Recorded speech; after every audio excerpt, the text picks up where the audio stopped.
Sakshi TV's special immigration show with attorney Ms. Prashanthi Reddy from the law offices of Prashanthi Reddy PLLC. If you need consultation, please log on to reddyesq.com for contact information. And when you get in touch with them, don't forget to mention Sakshi TV. From the beginning, reddyesq.com has put a wealth of free information and online tools in the hands of the immigrant community and for the benefit of US employers. The reddyesq.com site provides you with latest and cutting-edge information on US immigration law and policies explained in terms you don't have to be a lawyer to understand. Today's topic is the changes in public law affecting I-485 applicants on the 23rd of December 22. And we will continue the knowledge session along with the news and updates on latest immigration, followed by Q&A. Before we get onto the topic, you can call us on the numbers displayed on the screen to ask questions related to immigration and also ask tips. Hi, Ms. Reddy. How are you doing? Hi, Tony. I'm good, thanks. How are you? Very well, and you look radiating today, Ms. Reddy. I really wanted to start off with that. Thank you. So, Ms. Reddy, do we get into the topic right away? Yes, we should. Right. So, you want to tell us about the changes in the public charge law affecting I-485 applicants? Yes. So, public charge laws. What is a public charge law and how does it affect you when you're filing for your green card? This is applicable to everyone that's filing a 485. That means if you're in the country and you're adjusting status, whether it be based on a family-based immigration or it is you're filing through employment-based, you're filing as a dependent, whatever it might be, if you're in the country in order to get a green card, you have to file a 485. And if you're filing a 485, you have to know what the public charge rules are. And this is not a new concept. It's been there for a while. It's just that there have been changes recently, back and forth. It's been like a seesaw, and there was a lot of, under Trump administration, they made it tighter. They expanded what public charges are and who's inadmissible under public charge law, which means pretty much that if you don't meet the requirements under public charge law, you will not get a green card. So just to start off with a brief history, right from the earliest federal legislation, the Immigration Act of 1882, there's always been a public charge law. It basically says that based on the act, the government is able to prevent any person unable to take care of themselves without becoming a public charge from entering into the country or getting a green card or being adjusted to a green card. So there have been subsequent revisions of this 1882 Act, but pretty much the gist of it is that if you are unable to take care of yourself, if you're likely to become a public charge that is dependent on the government for financial aid, then you're not likely to get a green card. You will be inadmissible and your 485 will not be approved. Now this as to what constitutes a public charge has changed over time. And also because it hasn't been well defined in the past, there's been a lot of confusion as to what constitutes public charge. So the first guidance that we got was in 1999, guidance from the field office on deportability and inadmissibility. And the field guidance defined a public charge as an alien who becomes or is likely to become primarily dependent on the federal government for subsistence, as demonstrated by either the receipt of public cash assistance for income maintenance or institutionalizing for long-term care at government expenses. So the original law states that there are two reasons why you could be called a public charge and therefore, based on that public charge definition, not get a green card. One is if you receive public cash is a keyword here, cash assistance in order to maintain your income, meaning you don't have any other income and your entire subsistence is based on getting money from the government. Or if you're institutionalized, meaning hospitalized or put into some kind of government care facility or a care facility under government expense, this would constitute being a public charge, and you would be inadmissible.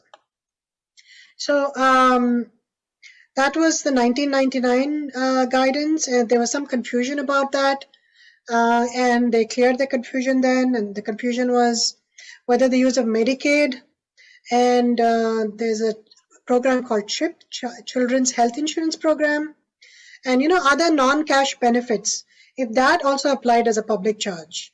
And the guidance then in 1999 was that immigration officers should not place any weight on receipt of non-cash benefits other than the institutionalization for a long term.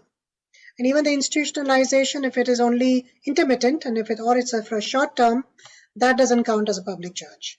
But things changed after that.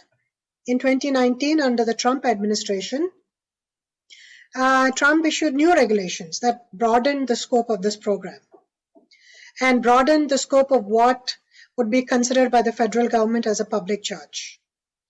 And they included previously excluded benefits, and they included health benefits that you get free of charge, and nutritional benefits, meaning like food stamps and other nutritional benefits, and housing programs as well. So if you're taking the benefit of a low-income house or getting free housing from the city, then that would be constituted as a public charge under the 2019 rules. So they also included non-emergency Medicaid, which was not included before. If you were not pregnant and you're an adult and you're getting a non-emergency Medicaid, then that would be counted as a public charge. The SNAP, which is Supplemental Nutritional Assistance Program, housing programs, all these would be considered public charges under the Trump administration. And, because of this broadened definition of what constitutes a public charge, many people, even though they would not be under public charge, stopped taking a lot of the benefits because there was a lot of confusion as to what constitutes public charge and what doesn't under the 2019 rule. So basically this had a chilling effect on all public benefits. So a lot of people, even for their children, even though they were not taking it directly, even for their children, they didn't take public benefits. Pregnant people didn't take housing, etc., etc. So that was something that was not that could not be predicted, but that's what happened. So as a result of which, and as a result of a couple of court cases being filed in different states, the 2019 public charge rule was withdrawn by the subsequent Biden administration. And in place of that, they created their own rule, which was the 2022 final rule on public charges. Now, this Biden rule pretty much mirrored what was, previously the rule, and it largely codified the 1999 field guidance that we talked about. So, and the purpose also of making clear what is a public charge, what is not a public charge, that was one of the purposes for writing down this rule in detail, because they wanted to avoid all the confusion as to what constitutes a public charge and what doesn't. So basically the 2022 public charge rule, which is now going to be implemented starting from December 23rd, 2022, end of this year, and the 485 forms, please make sure you use the new 485 forms if you're filing a case after December 23rd, because the new 485 forms have a lot of questions about public charge. So, it's better defined. So they're asking questions which have to be answered. If you use the old form, that your case will be returned. So the new 2020 public charge rule pretty much returned to the 1999 public charge definition, and basically said that someone who is likely to become primarily dependent on federal government, as demonstrated by the use of a cash assistance program for income maintenance or government-funded institutionalization, long-term care. such as mental care or health care, or nursing home care. They will be, it's completely funded by the government, then they would be defined as a public charge, and they will not really get the benefit of a 485. Now, they've also clarified that the federal government will only consider cash assistance programs, as I said earlier, except for institutionalization, other programs that will all be cash assistance, so not other assistance that you get from the federal government. So this includes supplement social income, it's called SSI. It includes temporary assistance for needy families. It includes state, local, and tribal cash assistance to pay for basic needs such as rent, food, utilities, etc. And also, as I said, long-term institutionalization also comes under this public charge program. So Medicaid funded services, Medicaid usually is not considered to be under public assistance, but if you're using Medicaid for long-term institutionalization, then it would be considered to be to come under public assistance. So hopefully it's a little complicated, but really only two things that you have to remember: public benefit, which is cash-based and which is pretty much being used as your main income, and long-term institutionalization. These two will come under public charge. Now, there's a difference in the 2022 proposed the rule. Right now, it has been finalized, and the earlier Trump rule. Under the 2019 rule, housing assistance, SNAP food assistance, Medicaid, including cash benefits, TANF and SSI, all these were included under public assistance. Under the new rule, Medicaid, housing assistance, all this is not included under food assistance, all this is not included under public assistance, under the public charge rule. And another important difference is, even if they find that you have taken one of these benefits in the past, so the way they decide whether you get a 485 or not is, they want to see whether you're likely to become a public charge or not. And the way they see if you're likely to become a public charge or not is whether you've actually used this in the past. If you've used those programs in the past which you're not supposed to use, then they might determine that you are likely to become a public charge in the future also. But that's not the only criteria. Past use is not the only criteria. They also look at other factors such as your age, what your family status is, your health, how educated you are you able to earn a living, what income you have, what resources you have. Also, most importantly, if you have a family member that's qualifies and is able to fill out an I-864 affidavit of support for you. If someone is able to fill out an affidavit of support and has sufficient income to support you, then that's another consideration, a very important consideration that they would come into play, right? So this is, I think, in a nutshell, what the old rule said and what the new rule said, and presently what we can look forward to with reference to the new rule. They've also said that if you are a family member and you're applying for a benefit for a child, and it's not for yourself, even if it comes under one of the public charge assistance programs, you will not be disqualified from getting a 485 because you're not doing it for yourself. Also, say you've applied for something in the future, but you are not using it right now. That also is not a criteria for you to be disqualified under the public charge rule. So they've given some more, they've made some deviations actually from the 1990 rule, and these are the deviations. That family members applying for other family members, not for themselves, will not be under the public charge rule. So that's an important deviation they made, even from the original 1999 rule. Right. So in a nutshell, I think you've covered quite a lot, Ms. Reddy. But also, we do have some questions regarding, this. I mean, who starting off with the questions, Ms. Reddy, who is exempted from the public charge rule according to the latest one? So there are a lot of categories that are exempted, meaning that even if they take the benefits that they're not supposed to, they still will not be disqualified or inadmissible under the public charge rule. They are refugees.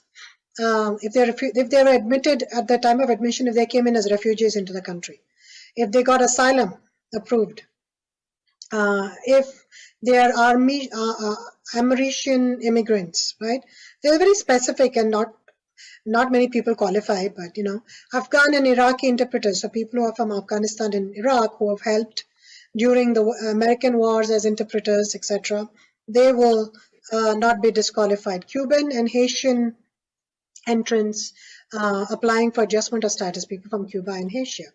Also, individuals applying for adjustment of status under the Cuban Adjustment Act. Also, Nicaraguans and other Central Americans applying for adjustment of status under the Nicaraguan Central American Relief Act. So there are a whole bunch of people that don't qualify. Individuals in T non-immigrant status. I'm not going to mention all, but some of them. People under C2.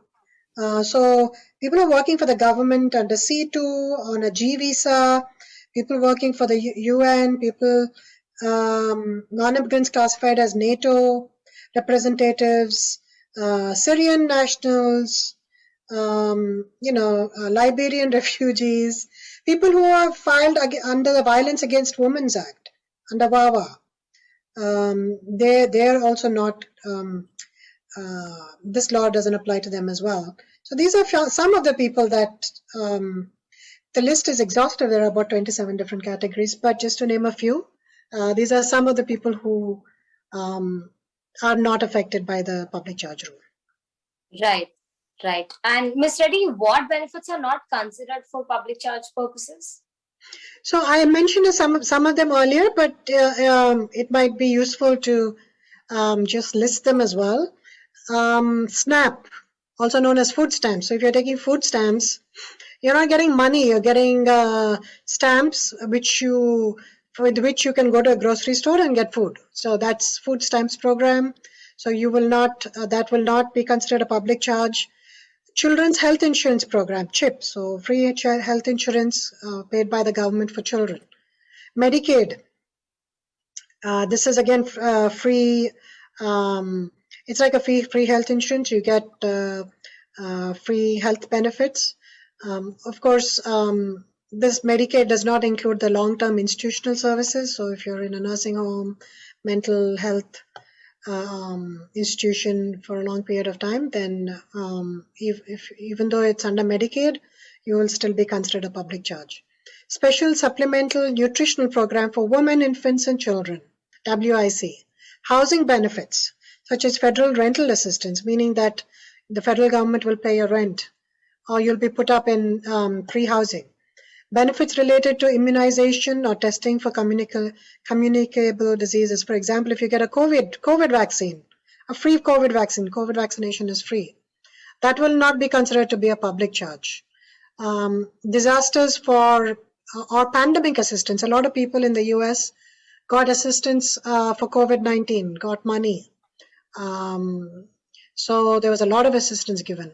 Also, similarly, if you get assistance for a hurricane or some other natural disaster or some other pandemic, you will not be considered to be been under the public charge. For example, under the 9/11 disaster, when 9/11 happened, a lot of people got public assistance under FEMA, so they won't be considered. That won't be considered to be a public charge.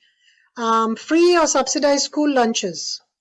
Children, if they go to public school, can eat free lunch and free breakfast. That will not be considered to be a public charge either. Use of home and community-based services, other non-cash supplemental or special purpose benefit programs. So as long as it's non-cash, I've mentioned a few, but these programs are all are not considered to be disqualifications under the public charge rule. Right. Right. And Ms. Reddy, what public benefits, implicate the public charge rule? So the following benefits may be considered to be a public charge. We talked about what benefits are not public charge, but if you take these benefits, then definitely you will be considered to be a public charge and you will not get a green card. So receipt of federal, state, local, or tribal cash assistance for income maintenance. So you don't have any money to sustain yourself. The government is giving you money. That includes supplemental security income, SSI, temporary assistance for needy families, TANF. This is TANF. This is cash.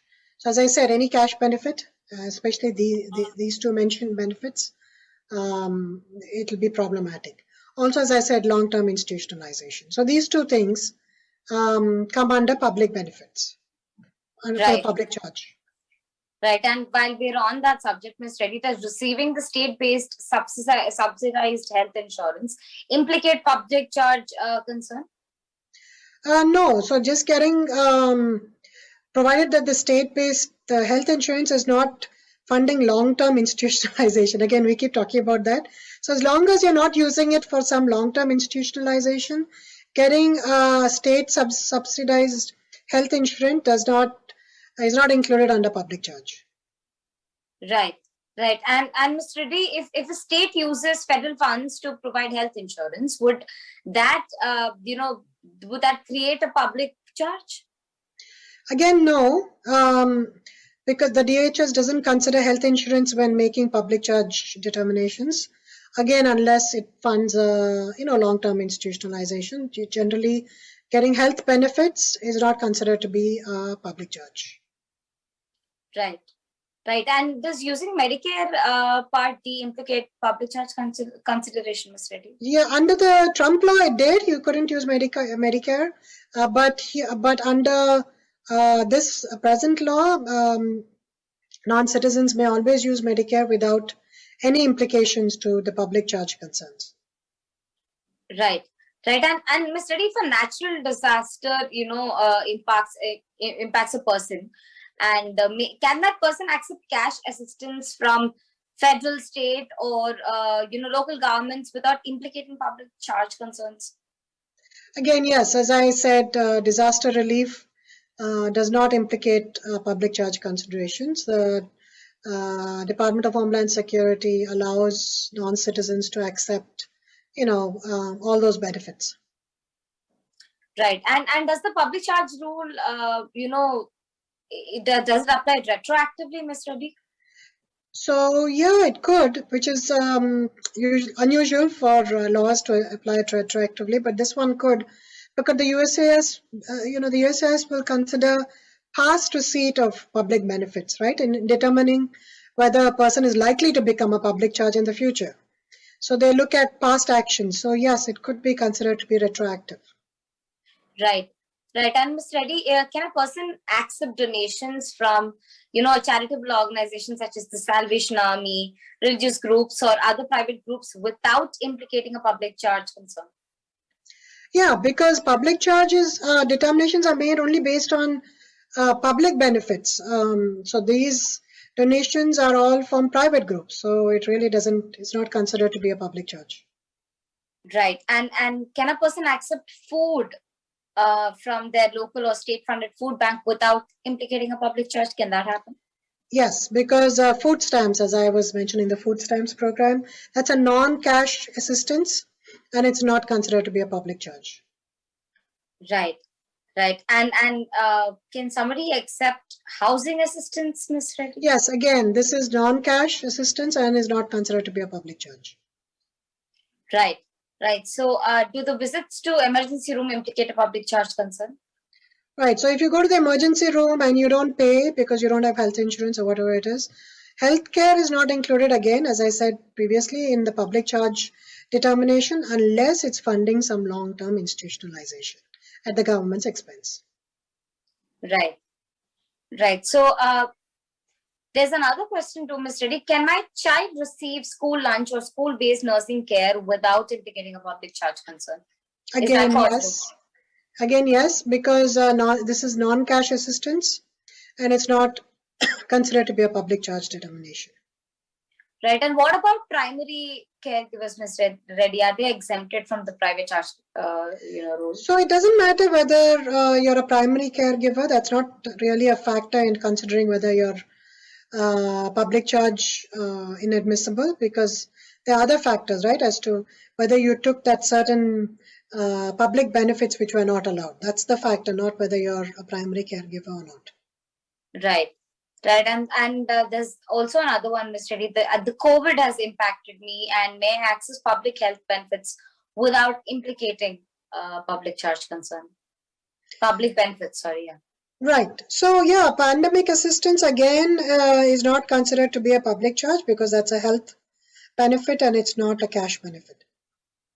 And about pregnant women, Ms. Reddy, can they use Medicaid for non-pregnancy related medical visits? So this is a moot point, and the reason they're asking this question is because under the Trump administration, nobody could use Medicaid except for pregnant women. But under the present administration, anyone can use Medicaid, and they will not be considered to be a public charge. So yes, even if you're not pregnant, or if you're pregnant and you use Medicaid after, not related to pregnancy-related visits, you will not be considered a public charge. Right. And what about, this is about pregnant women, but what about women who are nursing, Ms. Reddy? What if they're having trouble feeding their newborn child? And, can they apply for the special supplemental nutrition program for women, infants, and children, WIC? Yes, as I said, WIC benefits are not considered in the public charge determination because, again, they're not cash benefits. These are programs which give, newly born infants food, proper nutrition. So it's not a public charge. Right. And what about the child being able to use Medicaid after the 60-day window for, pregnant women closes, Ms. Reddy? Is that possible? Again, that's a 2019 concern. Right. It's not a concern anymore because you can use Medicaid freely without implications in this, as long as it's not for long-term institutionalization. Under this law, you can freely use Medicaid. And what about women who've had a miscarriage, Ms. Reddy, under the new law? Are they still entitled to use Medicaid? Right. Yes. Same thing. Medicaid can be used as long as they're not, again, institutionalized for a long period of time. Right. And we have a last question, Ms. Reddy. What if the child and parent were in a car accident and suffered an injury? Can they seek an emergency medical care without implicating the public charge?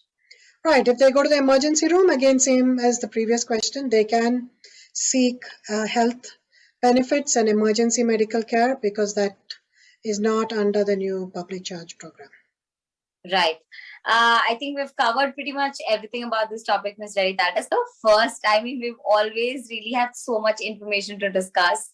And I think you've always given us so much information. We never could, fit in the wealth of information into one episode. So thank you, Ms. Reddy. It's always a privilege hosting you. And thank you for the humongous amounts of information that we're subjected to. Thanks to you. Thanks, Tony. That's, I try to do my homework before every show, so I can give some useful tips, to my viewers. Of course, Ms. Reddy, that shows. Thank you so much. We're so glad to have hosted you. You're watching Sakshi Live. This is Thorni. Thank you.